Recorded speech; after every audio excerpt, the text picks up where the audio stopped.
Ladies and gentlemen, bass players, Detroit bass players in the basement, that's BASSMINT. Detroit bass players from Michigan, all over the place. Detroit bass players in the Token Lounge. We're doing an interview with this fine bassist. Tell us your name, ma'am.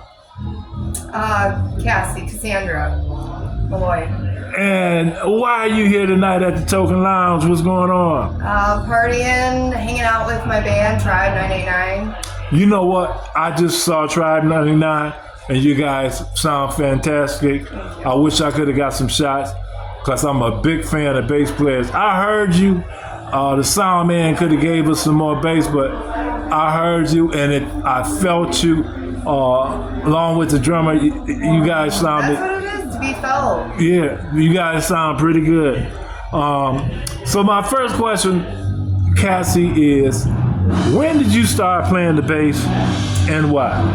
Okay, so honestly, the bass guitar, I only started about 3 years ago with the Tribe, actually.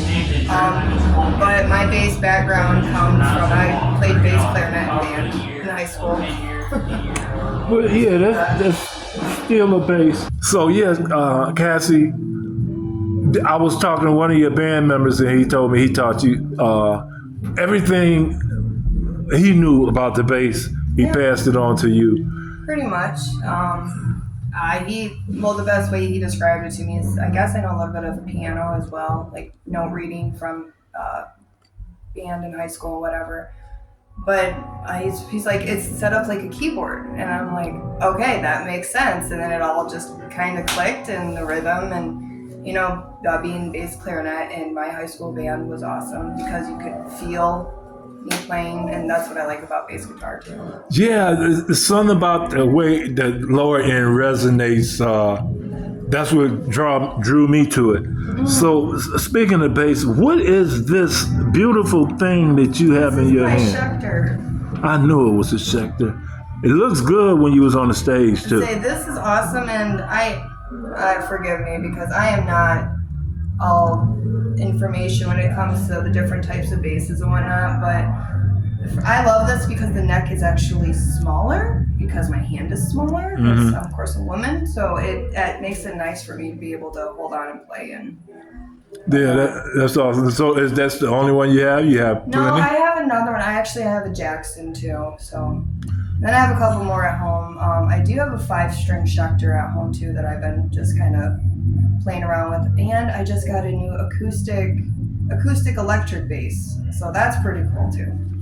Yeah, and the band you playing with, Tribe 989, were you guys doing covers or originals? So we started out as a cover band, and we were out playing all last summer for the last 2 years, and during that time we all kind of threw together 1 or 2 songs, and just this last year, pretty much at the beginning of the year, so within the last couple of months, we really decided to do all originals, and that's when we focused mainly on that and whatnot. So well, you sound good. I'm loving it. We all bring something really special to Tribe, so it's cool how, and it really shows in our music. That's one thing. Yeah, and you guys look like you were having fun too. That's important. That helped as an audience member, like I was. Seeing you guys have fun gave me the energy to enjoy more. I had more fun too. So the best part is when people wanted our originals. Yeah, I heard them. You want covers or originals? And I'm like, originals? Original. Oh, snap. Okay, cool. Right. The War Cry was the last one I heard. Mm-hmm. That's awesome. Now, one of the things I want to ask you, as a lady bassist, to me, and I don't mean to offend anybody that's watching this, lady bassist is like seeing a lady drive a motorcycle, or like seeing a lady drive an 18-wheeler. Still, yeah, but it's a lovely thing. And by the way, we have a big thing that we do at Motown every year. We take a big photo of all the bass players that aren't working that day in Detroit. You ought to come and attend. This year we having a ladies tribute that would be Bass Ladies Tribute. You might want to check it out. We'll talk to it.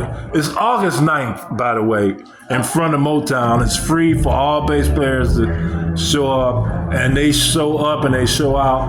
And I'm going to add a couple of shots to this interview so you'll see what I'm talking about. And I'll make sure you get a hold of this somehow, some way. But anyway, I ain't want to keep you, but I do have just a couple of more questions that I wanted to ask you, and I know I'm going to forget something, but who are some of your favorite bass players? Oh, you know what? This is such a loaded question because I already pre-watched some of your interviews because I was like, okay, if I'm going to be interviewed, I want to know some of these questions. And of course, this is the question. I suck at the name game.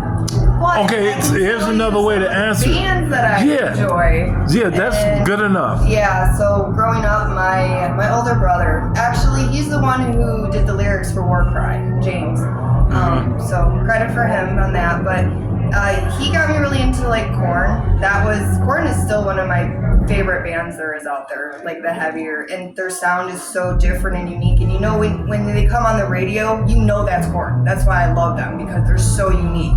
And I guess like the song we have, Time Wasted, that's another one where it's just all the different drops in it and stuff. But Korn, growing up I listened to a lot of Linkin Park and stuff, but then we listen to Green Day, and they're just all a bunch of, they're more like pop and rock, but then I also grew up listening to country with my parents, so there's such a big variety of music genres. But my favorite, I guess, for the type of music I play would be Korn is my biggest inspiration. That's Korn with a K, folks. That is. And a backwards K. The backwards R. Yeah. All right, look. Okay, I didn't have that many more. So I know you guys got to load up, pack up, and all that. So what was I going to ask you? One of the questions, maybe the last question is... No, second to last question. If we wanted to follow you as a bassist and your band, do you guys have social media? Do you have a social media? So Tribe does have social media. We are on Spotify right now with 2 of our singles, and then we are also on Facebook, Instagram. We have our website, which includes an EPK with both of our new singles, www.tribe989.com. And then as far as for me, as a bassist, you want to know something crazy? I do hair. That's awesome. No, for real. That's what I do. So my daytime job, I'm a mom, 2 kids. They're awesome. I got a 10-year-old and a 16-year-old. And and I do hair normally. So there's not a lot as far as me and my progression as for what I do. I'm sorry, Joe's gonna get something. Okay, come on in. Come on in. Joe, come and get what you gotta get. I got one more question for you. Come on in, Joe, and get what you gotta get. I gotta get a bunch of stuff. Okay, how many you got? One more question. You got it. So, I gotta edit this together. Wait till you see how I edit it. So like I said, well, thank you for that. We're gonna follow and everything. Last question: is there anything you like to say in closing, Cassie? Rock on. Thank you very much, and you have a lovely day. You too. Thank you.